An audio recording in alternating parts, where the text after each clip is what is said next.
It's Brian, and if being a Disney adult wasn't already enough of a loser flag for me, I am also a Swiftie. Surprise. I went to both nights on opening weekend of the tour in Glendale, Arizona, which we will from henceforth refer to colloquially as Phoenix. And I wanted to do what I do best, share my thoughts while gesticulating wildly in front of the camera. But first, if you're new here, consider subscribing. I just recently became a YouTube partner, which means they're paying me now. I've made $4.11 so far, and I would like to make more. So click the button, please. That is my pitch. Thank you. I'm not really sure how much background you need on me. I feel like there's going to be Swifties watching this video in the comments who are going to want to grill me and dissect everything I say. But just to give you a primer on my sort of history of being a Taylor Swift fan, I became a fan back in like the Red era. I vividly remember like my first aha moment being when I watched the 22 music video, which is embarrassing because I don't even really like that song. But in my defense, I was turning 22 when the music video came out. So like it had to happen. Okay. Since then, I've seen her perform 11 times, including the 2 times I'm going to talk about today. But I also saw her once during the 1989 tour. I saw her 6 times on the Reputation Stadium tour, and I saw her twice at various like festival type events in California in 2019. I even had an account on Taylor Swift Stan Twitter for about 5 years where I built a solid following of about 1,000 people. I made a lot of friendships through that community. I've met some of them at shows. I did recently delete the account because I don't like where Twitter is going. You can hear more of my thoughts about that at the video here. But yeah, I had an account, so I've been in this community. I've gone to shows, and this is just me telling you, I have some pedigree here, so please don't come for me.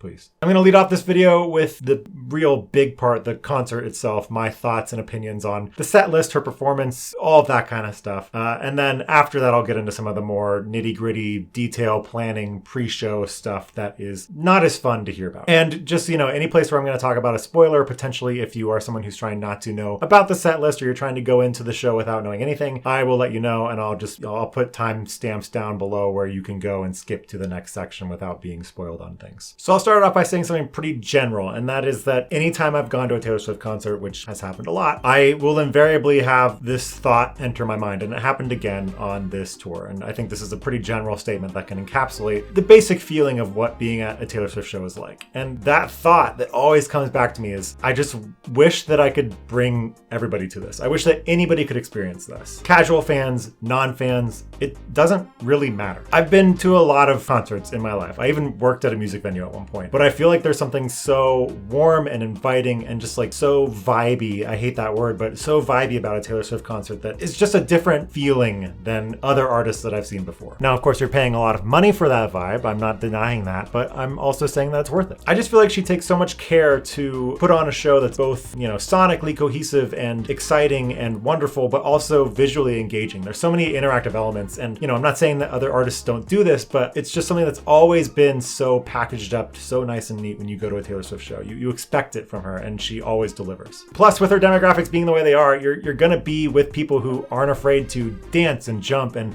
have the best time of their life. And I think being within that sort of environment really leads to this sort of euphoric, bubbling feeling inside of you that just makes you not really care who sees you. You're just gonna have a good time, and that's what I really love about going to these shows. And she's gonna have something for old fans and new fans or non-fans at every show. If you're an old fan who's been following her all the time, even if you've been following every show on this current tour, you're gonna get a different surprise song. You might even get a special guest. Like, things are gonna be different within the show that make it interesting for you. If you are a non-fan or a casual fan, there's no shot she's not gonna play the hits. There's gonna be something that you know all the words to, even if you don't know that you know the words to them. She's gonna play something that you know. And above everything else, she just goes all out, 110% every single night for 3 hours on this tour. And it's just so much fun. Anyone can enjoy what she's performing. And now I'm gonna move into the set list and talk about more individual moments from the show. So if that's something you don't want to hear about, I would recommend skipping to about here. And I really don't think I can lead off this section talking about the set list without mentioning my absolutely unhinged opinion. And that is that I just think she should play Cruel Summer twice. Like, listen, I wish it wasn't like a major faux pas to play the same song twice at a show, but there was just something so, I can't describe it. You know, the anticipation of waiting for her to announce this tour, waiting to get tickets, figuring out what the ticket situation was going to be like, getting to the venue, knowing the whole time, like, I'm going to hear Cruel Summer live for the first time. I've been waiting for this since 2019. I'm going to hear this song. I thought I was going to hear it in 2020. I never did. I'm waiting to hear this song live. And in the back of your head, you're thinking, that's a problem for 2 hours away from now. Like, that's going to be a song that's late in the show. And then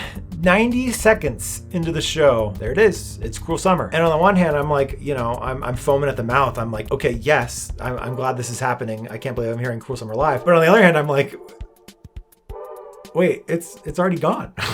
That moment's in the past now. And like, I just, I feel like that song wouldn't mind if we played it twice. I don't know. This is just a thought I've had since about 8:53 p.m. on March 17th when I first got done hearing it live. I wish she would play it again. And ever since then, that's all I've thought about. So that is my first completely unhinged thought. Now let's move on. But like getting that out of the way, it does obviously make sense why she would start with Lover. It's kind of like vestiges of a past that didn't happen. We were supposed to get Loverfest in 2020. There's a lot of feeling like that would have been what it was. So to get it at the opening makes sense. I'm not a huge Lover fan, sorry, but it makes sense why it was where it was. Honestly, I don't really have that many complaints with the set list aside from the normal, like she should have played more Speak Now, maybe in place of some songs from Lover, or like maybe she should have played some songs from Debut at all, maybe in the place of some of the songs from Lover, just an idea. Like it's hard to leave that show after hearing 44 songs from all of her discography throughout the years and think, I wish this had happened. Because it's like, she just gave you everything. There were some parts that were a little confusing to me that I didn't quite understand why she included some things. But overall, I don't really have major gripes. It's just sort of like, I wish that had been different, but I'm not upset about it, Something that surprised me was just how the concert itself was structured, the set list. In my machinations of this concert, I kind of envisioned something a little more fluid where we would jump randomly from era to era, back and forth all over the place. So you'd really be kind of on your toes, not knowing what was going to come next. It of course makes sense why she would do it all blocked as individual eras, moving from one to the next as a through straight line. I don't think it's a bad decision. I think it probably makes the most sense for trying to get as much done as she needed to get done, but it was definitely not what I expected. But something that surprised me more was the lack of mashups and medleys. If you had told me before the show that she was going to play 44 songs, I would have guessed that each era would have had one medley that had 2 or 3 songs in it that just ran through pretty quick, the choruses, got the major gist of it, and then moved on. But to hear that she didn't do any of them, and she really played every song in full except for a couple, including Miss Americana and Style, which we'll get back to later. But for the most part, everything was played in full. And so that was completely different from what I was expecting. I thought in order to cover all the ground that she had to cover, for sure there were going to be multiple mashups throughout the entire set. And as much as I love Folklore at Evermore, and I'm telling you right here, listen to me, look at me, I love those albums, okay? They're some of my favorites. I got the sense that the audience maybe wasn't as familiar with them, which isn't a problem. I'm not someone shaming these people for not knowing it. I don't care if you know it. If you're there for one song, good for you. But there was like a palpable lull that you could feel in the stadium as soon as those sets started. It was almost as if like a million bladders activated all at the same time and people just rushed to the bathrooms. And for what it's worth, we're talking about bathrooms now. I think the best time to go pee is during Illicit Affairs and My Tears Ricochet. Not my favorite songs. I would normally say you should go during the Lover set after Cruel Summer, but it's like the first thing in the show. So, you're not gonna have to pee then. An alternate time would be during like Bad Blood, Wildest Dreams. But if you're gonna hold it that long, you might as well just risk the UTI and just wait until after the show. So that would be my suggestion, but also don't listen to me because I'm a man and it took me 2 minutes to go to the bathroom. So I don't know, that's just my thoughts. Anyway, like I said, it's hard to complain to Taylor after she just played 44 songs for us, but if I could change 3 things in total, these would be the things I would change. Number 1, I think it's absolutely criminal that You're on Your Own Kid is not a permanent fixture on the set list, and it's very mean of her to then play it as a backing track when the lights come up after the concert. It's very shades of So It Goes, which I never heard on my 6 dates at the Reputation Stadium tour. Very much shades of that, and I'm very sad because I love that song. Number 2, and I'm just realizing this as I put this list together, we're probably never going to hear London Boy, which is sad because it's one of the 3 songs from the uncharacteristically short album Lover, which came out in 2019. And that really is just super unfortunate because it means we're probably never gonna go riding in on my scooter. So number 3 I have to stand for because it makes me kind of mad and I need to project a little bit. So I'm standing. Taylor, why did you cut Style short? That's the best pop song ever written. What are you doing? I've heard it many times. I'd like to hear it again in full. Don't ever do that again. Thank you. You played Bad Blood in full, but not Style? whatever. So overall, great show, right? I do love that the secret song's set now. You get one on piano, you get one on guitar. That's new and fun and different and really makes the sort of guessing process a lot more interesting. I know that there's a meme kind of going around right now about like when she finally gets to SoFi Stadium in LA in August, like what is she going to have left to play? It's going to be Christmas Tree Farm. I'm genuinely curious what I'm going to get in July. She's already played Clean, which is like my number one. That would be the holy grail for me, but I'm just hoping it's not something from Lover because I don't know if it wasn't apparent, but I really don't like that album. And then as far as the other visual aspects, I thought the dancers were great. I thought all of the wardrobe was great. And I think it's crazy how much wardrobe there is. All the dancers had different stuff for the different shows. Taylor has different dresses within the night, but also within the weekend. Like if you go to different shows, you're going to see her wear different things for different parts of the show, which is beyond necessary. And then additionally, I loved like the big set pieces, like the folklore house or the dining room table that she brought out. I love that kind of stuff. I love that theatricality. I wish there would be more of it, but I also am very understanding of the fact that she had to get through 44 songs and something has to be sacrificed, and to do projections and screens is much easier than having all of that physical, practical set pieces. So wish there had been more, but I get it, I get it. And then Taylor herself, she's great. She sounds great. I did notice on the first night specifically, she was a little bit wooden. I think she was getting used to it. She's usually very chatty between songs. She'll do her like, hi, I'm Taylor. And then she'll talk about how everybody in the audience has a wristband and I can see you even all the way up there because you're lit up. And I just feel like she didn't really know what moments were right to do that. She hadn't really lived in the performance yet to know when those natural breaths were. It was a little bit better night two. And I've seen in the live streams that have been on TikTok that it's been better going forward. So I'm excited to see it again to know for sure how that is. But I definitely missed it that first night. But overall, like, she's great. She's a great performer. I love her shows. Okay, no complaints there. And then just, I wanted to add this little note in here because I thought it was interesting. It was a very fun part of our first night there. This most likely won't happen to you, but we didn't know at the time when we booked them, but our tickets on the floor the first night were right in front of the VIP guest tent. And so during the show, like 5 minutes before the show started, we hear all of this cheering behind us and it's like super loud and everybody's like freaking out. And so we turn around and we look in this tent and right behind us, 3 feet away from us, like I could reach out and high five people in this tent. Laura Dern and her family, Emma Stone, Cara Delevingne, all of the like Haim sisters, Haley Williams, Gail, the opening act, all of those people were just chilling in there. So like the whole night we were just vibing with them, which was pretty funny and interesting. And it made me enjoy the show a little bit more. The show's the good part, but that part made me a little more. I actually even showed up in somebody's TikTok. It has 2 million views and no one's talking about me. I didn't notice any comments talking about me. Where are the comments talking about me? I'm right there. So, that was a cool part of the show. But yeah, it's a great concert. If you can go, you should go. That's my review. So that's it. I wish you would play Less Lover, but that's it. That's the whole review. It's a great concert. Less Lover would be great, but it's a great concert as it is. So good job. But of course, a concert isn't always just a performance. There's so much more that goes into it with us. The venue, the ticket buying process, the merch, all that stuff. We're going to talk about it all, starting with the whole just getting to the stadium, parking, that whole thing. But before that, I should probably mention that this right here is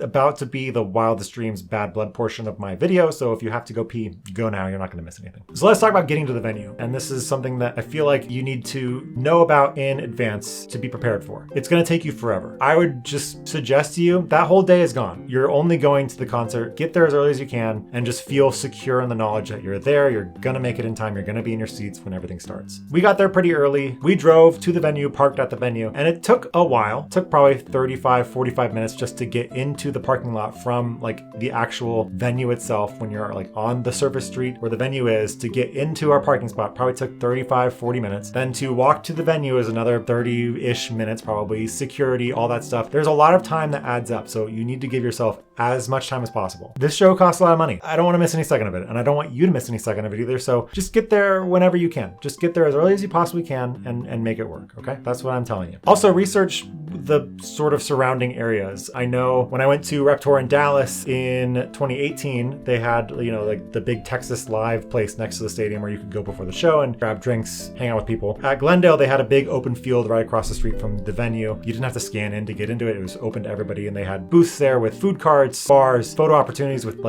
posters for the show. So that was another great meeting spot. So just look into what sort of things are around the venue you're going to, see if there are options like that where you can maybe arrive early and burn some time before the gates open if you want to do that. Getting in and doing all that stuff, this is going to be an individualized experience I'm talking about because it was kind of frustrating and annoying, but you might encounter the same thing if you're sitting on the floor. When we got in, we scanned in just with our ticket ID, our barcode, and they told us to go find a wristband, which would grant us access to the floor. They told us it would be at gate 2. We checked in at gate 1, and while those sound like they would be very close, they are not. They are across the stadium from each other. So we walked all the way across the stadium to get to gate 2, waddling through a crowd that is compacted, feeling like you might die from crowd surge at any second. Walking across that took maybe 15 minutes to get there. We get there and they tell us, oh yeah, the bracelets are back at gate 1.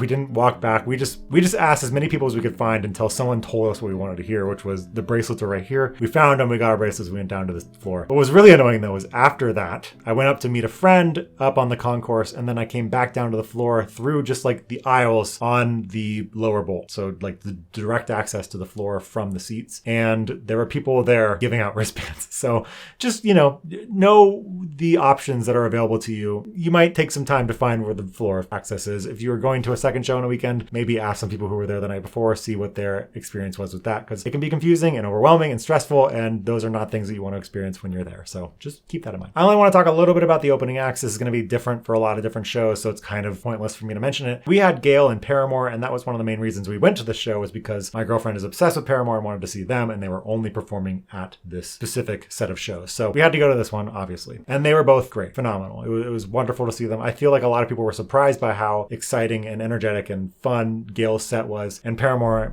you expect them to deliver, and they deliver. Both had pretty short sets though. I feel like shorter than what I remember from the Reputation tour. It went by really quick, really fast. And the intermediate time between the sets also felt much quicker than at the Rep tour. So I would suggest to you, if you are in the concourse, if you're in line for merch or food or whatever, and you're not dead set on getting something, if you hear Paramore playing, you should just go to your seat. Like, just get there, because you don't want to miss the main event. That's just my suggestion to you. I want to talk about the merch situation too. You've probably seen the TikToks of people waiting in line for hours and hours and hours to get merch, and I think the whole situation is kind of bungled, but it also doesn't make any sense to me. So the problem is, to me, it seems that when they arrive at the venue a day before the concert starts, they will open up the merch trucks and anybody can come and get merch. And they don't seem to be limiting the purchase amount for anybody when this happens, so people are just scooping up everything, scalping this merch, and selling it online for way high mark. And I think that is super not okay. I think any rational person would agree that having some sort of limit would be beneficial to sort of curb this from happening, but so far it doesn't seem like they've done anything to stop that, which has really made the merch situation worse and worse, as people have seen the videos on TikTok and then decided, oh, I need to get in line to get this merch because I know that it's bad. I have heard though that the merch lines inside the venue are better. From my experience, I couldn't tell a difference really, but we also didn't really try to get anything, and that's because I don't really think any of the merch is good looking and also of high quality. In fact, it really surprises me that so many people are getting merch on this tour, because I just feel like it's so uninspiring and just so thrown together so quickly, it looks like. Just look at this poster, okay? That's the design. With that text on the bottom, that is the design. They do unique posters for every single date on tour, and for some reason this was the one that they chose. They really opened it up in Photoshop, threw on a text layer, and just typed in Helvetica, Glendale, Arizona. I don't know. You compare this to the posters from the Rep tour, it's it's horrible. And the apparel side of the merch I feel like is not any better. It feels like it's all just big block text or her big giant face on things, which are not things that I'm super interested in. And I've heard and seen that after a single wash, they all kind of fall apart or the designs get ruined.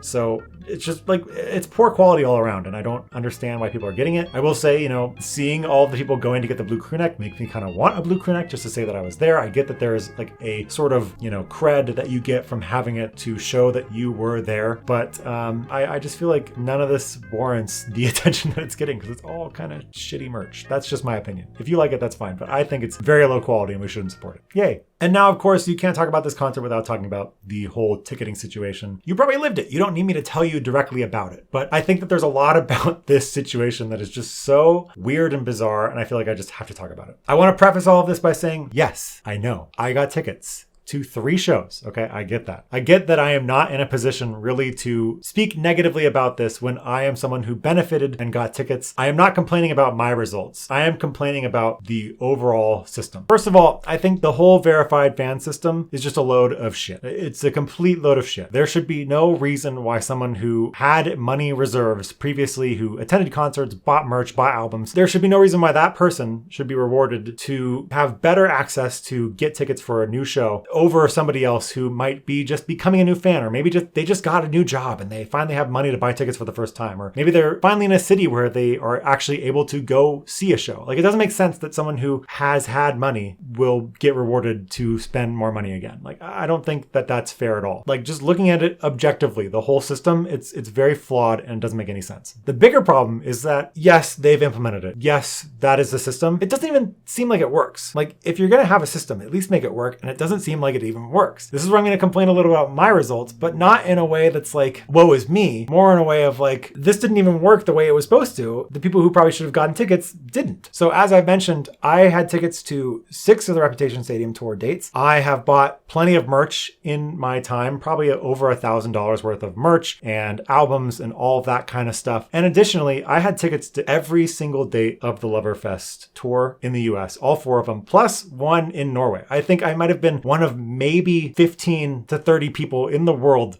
who had tickets to 5 dates of Loverfest. Okay. So when you put all of that in together, you probably would say that guy should be near the top. And that would have been nice. I would have loved to have just waltzed right in, got my tickets and left, but that's not how it played out. I know that I've mentioned I had floor tickets to night 1.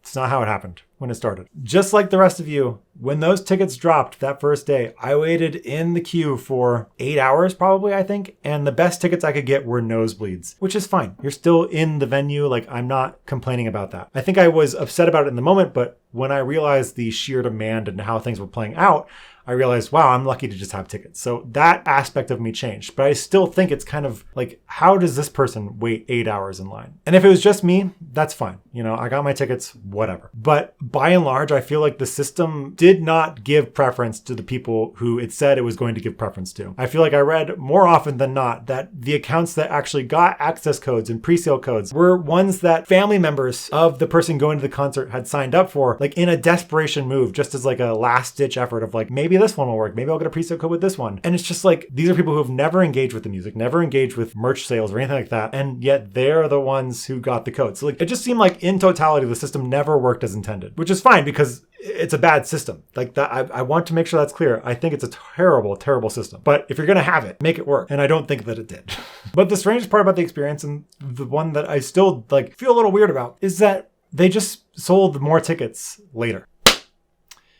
I have to do a pickup cut because my last memory card ran out of storage and then it died on me. So that's great. But I was saying that basically we got our floor seats for Glendale a week before the actual concert. You know, everybody else bought their tickets in November, 4 months before the concert. But for some reason, they decided to just add more tickets the week before and drop them onto SeatGeek, which was the contracted vendor for that venue. Like, I understand that I benefited from this, that I was able to see when those seats were available, get updates from Twitter, from people I knew that they were there, and that I was able to buy them. I understand that, you know, this is a privileged position that I'm speaking from, that this is something that I benefited from. But it just feels so wrong that that is how it happened. It feels wrong that so many people waited in the pre-sale queue for 8, 10 hours, a whole day even, to buy a ticket and then didn't get anything. And months later, I stroll in to see some tickets available and just am able to buy them. Like, it's such a weird thing to sit with. Like, it just doesn't make any sense. So I would say my moral of the story here is that you should really, really, really, really not give up hope if you don't have tickets yet, or if you want to upgrade the tickets you already do have. There are constantly more tickets being added to the listing page from the verified first-party vendors. Even up to the moment when Taylor steps onto the stage, you can find TikToks refreshing that page, looking at new entries, new tickets populating onto that page. I've seen people who have bought tickets day of while they're already in the venue at their other seats for like floor seat tickets right in front of the stage. So it happens, and I just want you to be aware of this. This is like, you know, Swifties hate me for telling this one trick, but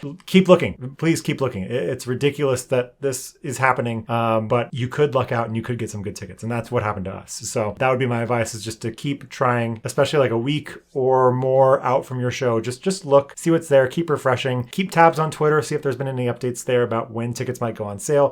Follow other events before yours to see sort of what the trends look like, to see when maybe tickets might be released to that page. Just do whatever you can. Don't give up hope if you don't have a ticket yet. There is maybe still a shot that there are some that are out there. But yeah, that's basically it. I'm glad that I had to film this pickup for 3 minutes, but just want to share my thoughts on the concert. I thought it was really great. I wish she played less Lover, but I thought it was a really great concert. Super fun. She always puts on a good show, and this was no exception. And If you've been, sound off in the comments below. Let me know what you thought. Let me know what your secret songs were. Let me know if you had any special guests. If you were at the show that got clean, I don't want to hear from you. But otherwise, everybody else, let me know. And if you are going to a show in the future, I'd love to hear about which show you're going to and how excited you are. But that's it. I'm going to go now. Goodbye.